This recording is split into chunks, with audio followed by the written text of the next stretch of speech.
SHMH ingin menanggapi terkait soal kasus perselingkuhan. Di negara kita ini terkait yang namanya kasus perselingkuhan, ini yang harus kita basmi. Karena perselingkuhan itu atau pernikahan siri itu tidak dibenarkan di bangsa ini. Ada beberapa orang yang menyatakan bahwa ada aturan pernikahan siri itu diperbolehkan. Artinya kebudayaan kita sebagai orang Timur itu sudah mulai dicederai oleh adat dan kebudayaan orang Timur. Artinya kita masih menganut itu, maka itu tidak boleh. Apalagi dia masih memiliki namanya istri sah. Ya, dia memiliki istri yang sah. Apabila istri sah di dalam pernikahan siri itu, apalagi dia sebagai seorang muslim, tentunya harus dia minta izin lebih dahulu. Kepada siapa? Kepada istrinya. Kalau istrinya memberikan namanya izin atau mempersilahkan, atau ada jawaban yang terucap dan terlintas dari mulut istri sahnya menyatakan bahwa saya meridui dan saya merestui, silahkan Anda melakukan itu, daripada Anda melakukan perbuatan-perbuatan zina di luar daripada pernikahan bersama siapapun. Silahkan. Tapi tentunya kalau memang itu tidak ada izin kepada istri dan tidak ada pernah terlintas kata-kata silahkan, boleh oleh istri yang sah, maka itu dikategorikan pelanggaran, perbuatan melawan hukum. Maka kalau istri sah ketika melaporkan suaminya kepada pihak yang berwajib, tentunya 100% benar dan sah demi hukum. Pasalnya jelas. Pasal yang lama itu pasalnya itu 284. Sekarang dengan KUHP yang baru yaitu 411. Apa ini? Artinya kan jelas itu undang-undangnya. Hukuman kurungannya itu 1 tahun loh. Benar. Penjara. Kalau denda subsidiarnya 10 juta. Kecil. Tetapi itu tentunya harus dilaksanakan supaya menghukum orang supaya patut dan taat terhadap pernikahan-pernikahan yang sah. Jangan hanya cuma nafsu saat.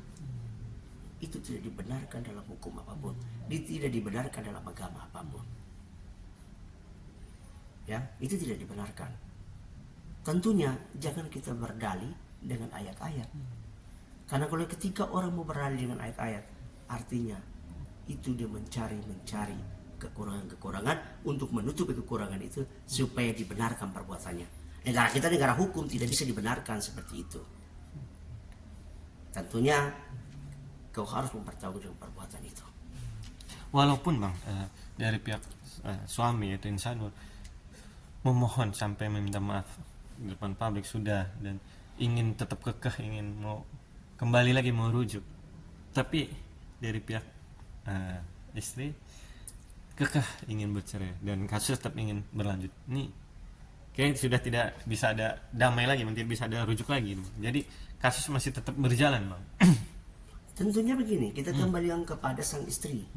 Karena istri sudah merasa bahwa dia tersakiti. Kalau dia tidak merasa tersakiti, tentunya pasti dia tidak akan melakukan LP atau laporan polisi. Karena sang suami sudah tidak bisa lagi ditolerir, maka dia bikin LP.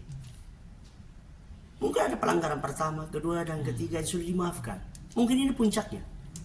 Kita nggak tahu. Karena namanya rumah tangga orang, kita tidak bisa mencampuri. Tetapi kalau itu sudah dipublikasikan kepada pihak layak umum, maka tentunya apalagi dia seorang selebriti, artinya dikonsumsi oleh banyak orang. Maka tentunya aib daripada keluarga kedua belah pihak tentunya pasti akan terbuka.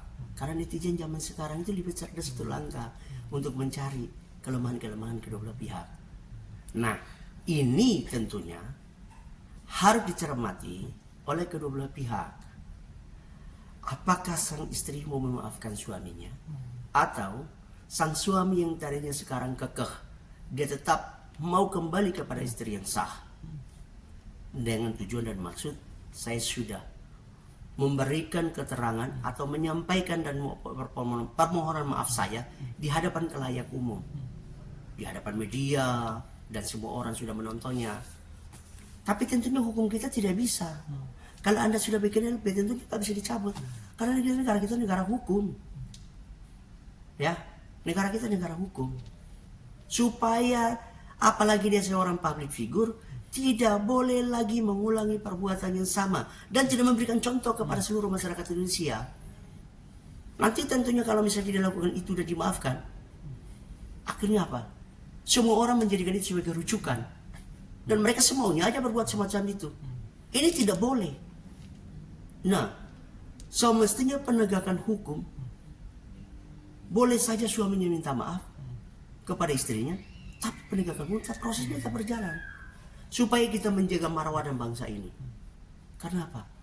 Hakiki daripada pernikahan itu adalah suci. Tidak boleh dikhianati. Tidak boleh dirusak oleh hanya nafsu sesaat. Itu. Nah, terakhir, walaupun akhirnya Mawa kan ngasih bukti video perselingkuhan antara suaminya dengan Inara tuh ke Polda. Itu bukti video sure lah, sekitar 2 jam. Itu dipertanyakan oleh Inara. Bukti itu dari CCTV ya, bukti video dari CCTV itu dapat dari mana? Karena bisa dibilang itu kan illegal access. Itu CCTV itu ada di rumahnya Inara. Itulah yang dipertanyakan oleh Inara. Bisa dibilang ini dapat videonya dari mana? Video itu kan dari CCTV rumahnya. Bisa dibilang itu illegal access, Bang. Gimana, Bang, tanggapan? Ya. Tentunya kita mungkin teman-teman wartawan juga sudah tahu. Karena pada saat itu ada seorang supir ya pada saat itu. Dia mengetahui itu, lalu dia memberitahukan mungkin entah kekurang hati-hatian, lalu dia menyerahkan video asli itu kepada istri sahnya daripada si laki-laki. Maka karena ini tentunya kita harus bikin LP, maka harus membuktikan perbuatan itu. Nah, perbuatan itu akhirnya dibuat dalam satu flash disk, lalu diserahkan kepada pihak yang berwajib. Ya siapa? Tentunya kepada penyidik. Siapa? PPA. Kan itu. Ya kan? Supaya dia mendalami bentuk daripada video itu. Karena kalau ketika orang melakukan sebuah perzinahan, ya, orang melakukan sebuah perzinahan, tentunya ada pihak lain yang akan dirugikan. Apalagi sang laki-laki masih memiliki istri yang sah. Tentunya ada yang dirugikan. Maka seborok-boroknya kita menyimpan nama sebuah aib, pasti baunya satu hari akan ketahuan. Inilah hari ini ketahuan borok itu. Akhirnya apa? Istri sah melaporkan kedua-duanya kepada pihak yang berwajib karena mereka melakukan satu perzinahan. Itu. Oke, siap. Mantap.